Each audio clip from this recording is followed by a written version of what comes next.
So as of this recording, this is the last day. If you'd like to back Omega Prime, you can actually back it. We're going to talk about the pros and cons of both the old and the new, pit them up against each other, and figure out which one's right for your collection. We're also going to go over the Hasbro Pulse Fanstream and go over our Donkey of the Week coming up right now on Transformers Talk Raw.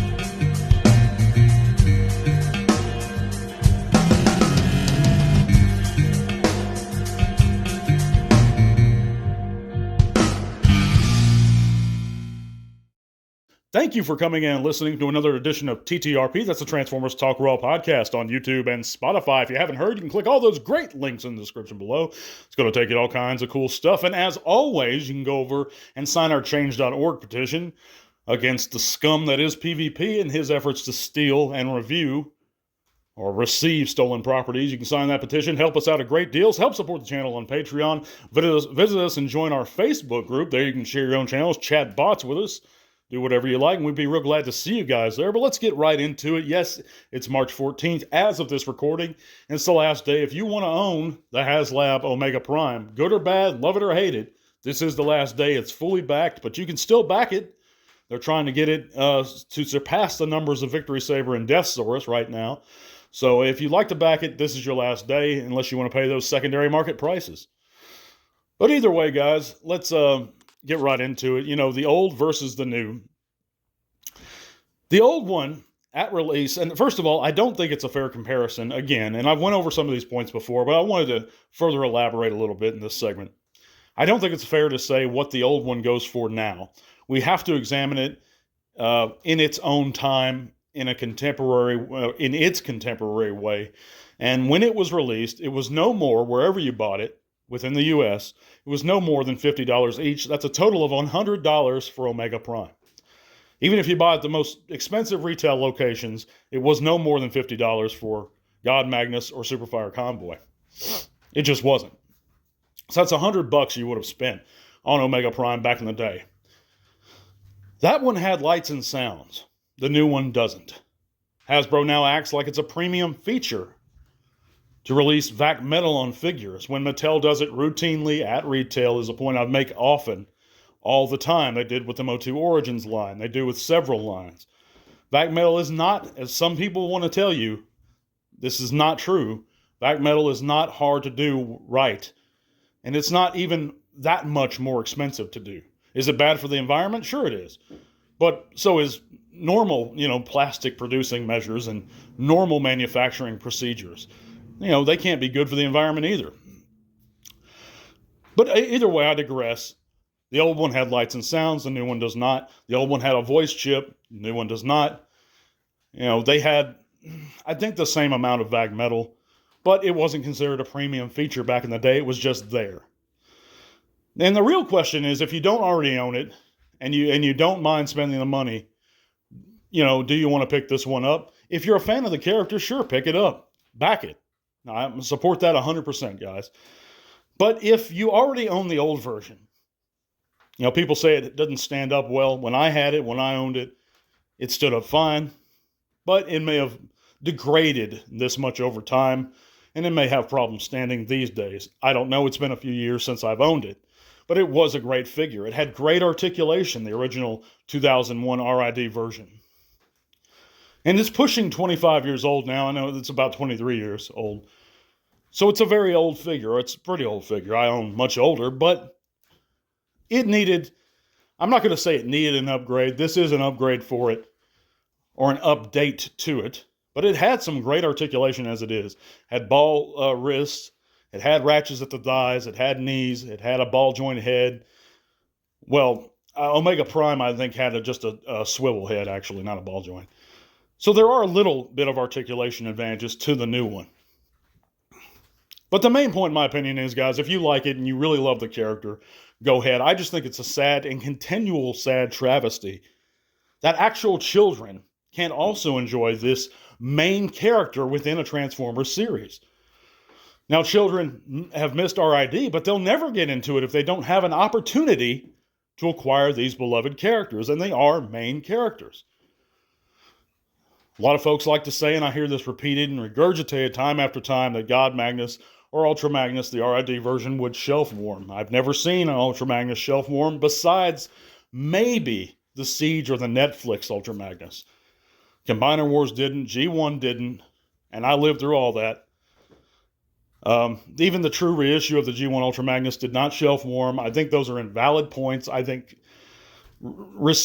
telling us what it would cost today, the old one, is an invalid point. But even if you did factor that in, it's about the same price as $260, which is ridiculous to me. And Australia is just getting totally cheated. It's like 700 Australian dollars over there, which is so stupid. But if you like the character, if you have the money to spend, if you want to back it, back it. But today is your last chance, guys. For me, I'm either satisfied with the old version or I'm cool with keeping it out of my collection altogether. I think this is a HasLab you can pass on. And I think it was an opportunity, a missed one, to send a message to Hasbro about what is and what is not acceptable. And I don't think these should have been HasLab figures. And I remain under that impression, guys. But let me know in the comments what you think. We're going to move on to the Fanstream after a word about our eBay store. We all enjoy that special something that may help us remember the good old days. It may be something Grandma had in the living room.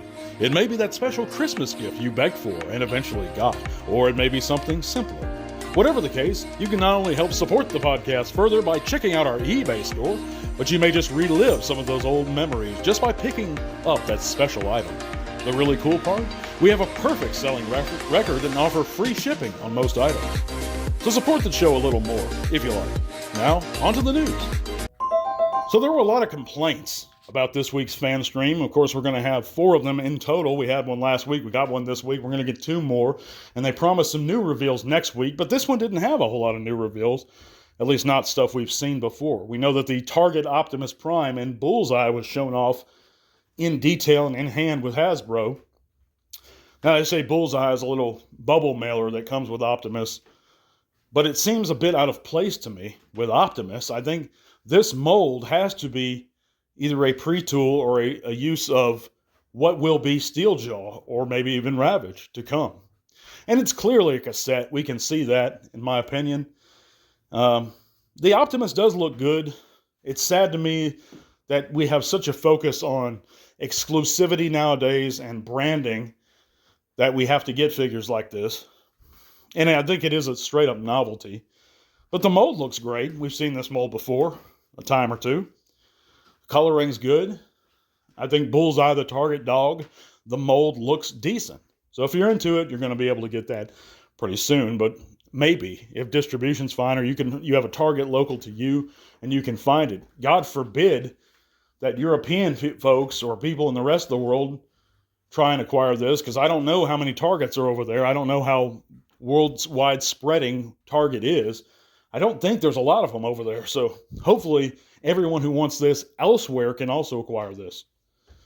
But we also know that they officially announced that Omega Prime is fully backed. And again, they're trying to push it. We have the usual 3 guys, Evan and the other 2, come on there and talk for a few minutes. But they also showed off, I believe they're called the Star Raiders. We've seen these, the recolor of Cyclonus, the Lockdown, which is a retool of Toe Line. And, they're these space pirate guys. And I think they look good, actually. I think Lockdown looks fantastic. I think Farak, which is the Cyclonus recolor, looks very good. I'm not all about the Filch. I don't get it. I know it's a recolor, maybe a retool of the Wind Razor, or Air Razor, I'm sorry. But yeah, they look good for what they are. I probably will be picking up the Lockdown if I see it. We're going to move on to our The Donkey of the Week.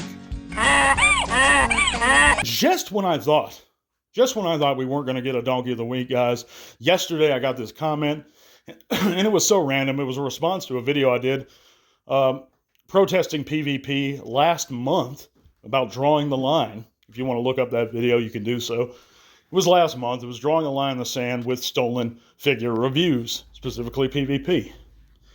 But Sean Atkinson, 582, writes, "How does this affect me? Oh, right, it lets me make an informed buying decision. Also, I can't tell what action you're asking folks to take. Also, I don't think it's wrong to steal from the rich and give to the poor. the same figure gets passed around to every YouTuber.